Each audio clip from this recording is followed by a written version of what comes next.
केवल तो आज एक सामने आया है। उसके पहले वहाँ पता जाने के बाद पता चला कि कुशवाहा फैमिली के साथ एक ब्रह्मऋषि समाज के परिवार के साथ जबरन 5-6 लोगों का नाम आया, जिसका ज़मीन कब्जा किया हुआ व्यक्ति, और उनके साथ पूर्व में मारपीट भी किया है, मारने मुआने के भी चक्कर में पड़ा रहता है। और वहाँ जाने के बाद आम पब्लिक बोल रही थी कि जबरन जो टेम्पू चलता है उससे 100 रुपया पर डे वसूली करता है वो व्यक्ति, और साथ साथ बालू का भी ब्लैक मनी करता है, बालू किसी नदी से निकाल के बेचता है।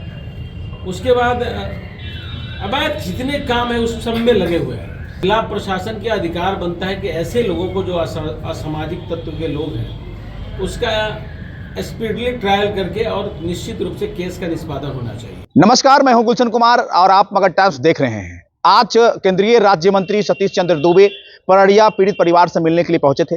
दरअसल मामला 21 तारीख की है। 21 तारीख की रात में दबंगों द्वारा उस पीड़ित परिवार को जो है मारता है, पीटता है और बर्बरता करता है, क्रूरता का हदपार कर देता है। और ये खबर जो है सुर्खियों में और मगध टाइम्स जो है प्रमुखता से चलाई थी। और बात करें तो 2 अधिकारी, पुलिस अधिकारी को सस्पेंड किया गया है। लेकिन आज पहुंचे थे सतीश चंद्र दुबे और उन्होंने क्या कुछ कहा प्रेस कॉन्फ्रेंस में, आप वीडियो में देखिए। बताया जाए नवादा आने का क्या उद्देश्य है? आने का उद्देश्य यहाँ जितने तमाम लोग बैठे हैं, सबसे पहले तो मैं आप लोगों का स्वागत करता हूँ। जो भी प्रेस के लोग हैं, चाहे प्रिंट मीडिया हो, चाहे इलेक्ट्रॉनिक मीडिया हो, या हमारे आज के डेट में यूट्यूबर भी हैं। साथ साथ हमारे जिला अध्यक्ष जी हैं भारतीय जनता पार्टी के अनिल मेहता जी, त्रिपाठी जी हमारे साथ, बड़े भाई बलराम जी हैं, यहाँ पांडे जी भी हैं।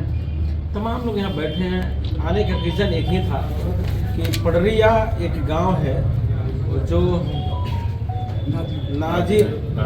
नादिरगंज में पड़ता है थाना।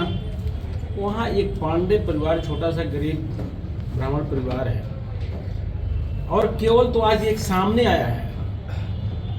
उसके पहले वहाँ पता जाने के बाद पता चला कि कुशवाहा फैमिली के साथ एक ब्रह्मऋषि समाज के परिवार के साथ जबरन 5-6 लोगों का नाम आया, जिसका ज़मीन कब्जा किया हुआ व्यक्ति, और उनके साथ पूर्व में मारपीट भी किया है, मारने मुआने के भी चक्कर में पड़ा रहता है। और वहाँ जाने के बाद आम पब्लिक बोल रही थी कि जबरन जो टेम्पू चलता है उससे 100 रुपया पर डे वसूली करता है वो व्यक्ति, और साथ साथ बालू का भी ब्लैक मनी करता है, बालू किसी नदी से निकाल के बेचता है।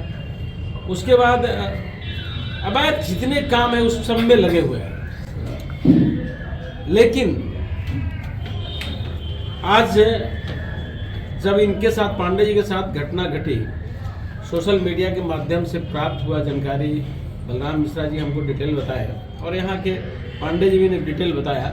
हमने सोचा कि एक बार मुझे चलना चाहिए, और उसी के तहत हमने आपके बीच में आया भी। ऐसे मंसूबा जो रखते हैं कि किसी प्राय संपत्ति को अपना संपत्ति मान बैठते हैं, और कागज किसी के पास हो, कब्जा किसी के पास हो, जबरन उसको कब्जा करके अपना हक जताना और उसके साथ अत्याचार करना, ऐसे मंसूबा को देखते हुए, हालांकि एसआईटी की सरकार गठन कर चुकी है, बिहार सरकार पॉजिटिव ढंग से इस काम को बड़ी मजबूती से कर भी रही है, एनडीए सरकार काम कर भी रही है, अरेस्टिंग भी हो गई है। लेकिन हमारी बात जो यहाँ के लोकल प्रशासन से हुआ है, हमने कहा कि जो अवैध ढंग से ज़मीन उन्होंने कब्जा किया है उसको फ्री करवाइए, उस लोगों का सपोर्ट करके कागज़ देख लीजिए, रियल में कागज़, और जिन लोगों के साथ घटना हो रहा है उन लोगों का कागज़ स्ट्रॉन्ग है, कागज़ है, तो उन लोगों को ज़मीन मिलना चाहिए। पूर्व में भी ऐसा घटना घटा है, उसको होना चाहिए।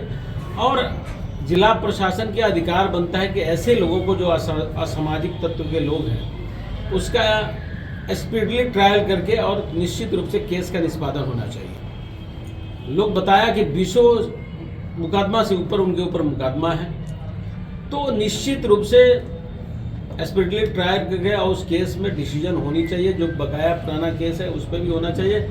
और विशेषाधिकार है जिला पदाधिकारी का, विशेषाधिकार है जिला पुलिस पदाधिकारी का कि अभियोग लगा के और अपना पावर का अधिकार यूज करके वैसे लोगों की मंसूबा पर पानी फेरे और सजा हो उनका, तभी न्याय मिलेगा।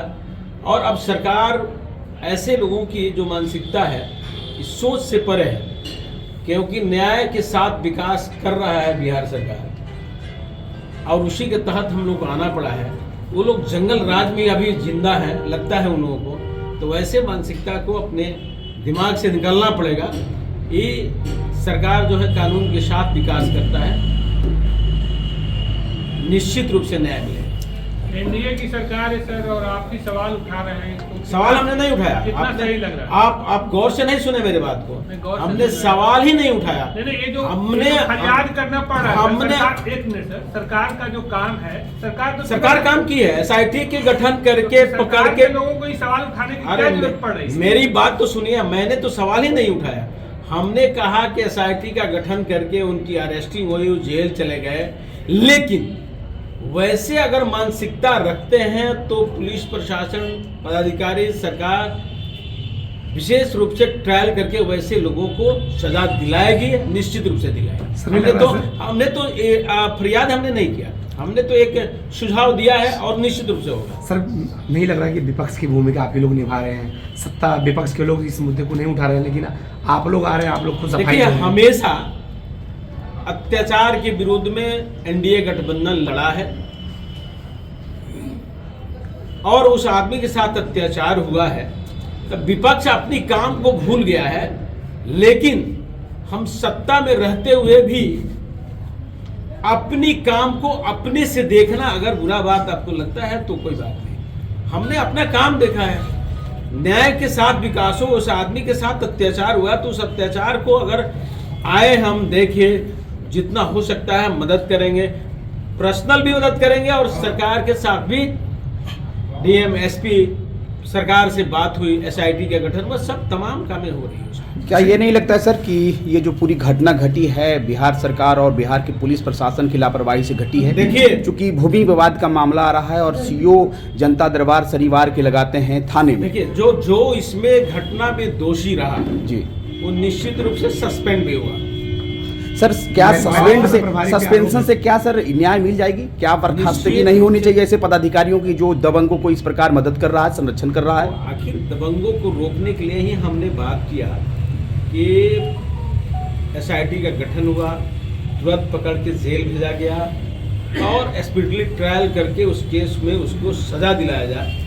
इसके लिए प्रशासन व्यवस्था कर रही है, सरकार व्यवस्था कर रही है। सर, पीड़ित परिवार का आरोप है सीधे महिला थाना प्रभारी के ऊपर, लेकिन अभी तक महिला थाना प्रभारी उस समय महिला थाना प्रभारी छुट्टी में थी। लेकिन परिवार का तो सर पहले से बताया जा रहा है पुलिस प्रशासन के द्वारा कि उस अपराधी पर 20 से अधिक मुकदमे हैं और जिस प्रकार से बात करें तो जांच हो रही है। क्योंकि महिला का 21 तारीख की घटना होता है और जांच टीम गठित 24 घंटे के में अंदर हो जाना चाहिए था, लेकिन 3 दिन 4 दिन के बाद तक भी जांच नहीं होती है। मेडिकल टीम जो है उस महिला को, पीड़ित महिला को जो है देखती नहीं है। सर देखिए, लेट हुई है लेकिन निश्चित रूप से SIT का गठन हुआ है और सबकी उसमें प्रमुख रूप से जो लोग दोषी हैं उनकी अरेस्टिंग हो रही है, जो बाकी है उनकी भी अरेस्टिंग होगी और निश्चित रूप से त्वरित कार्रवाई करते हुए उसमें स्पेशली ट्रायल करके और न्याय दिलवाया जाएगा।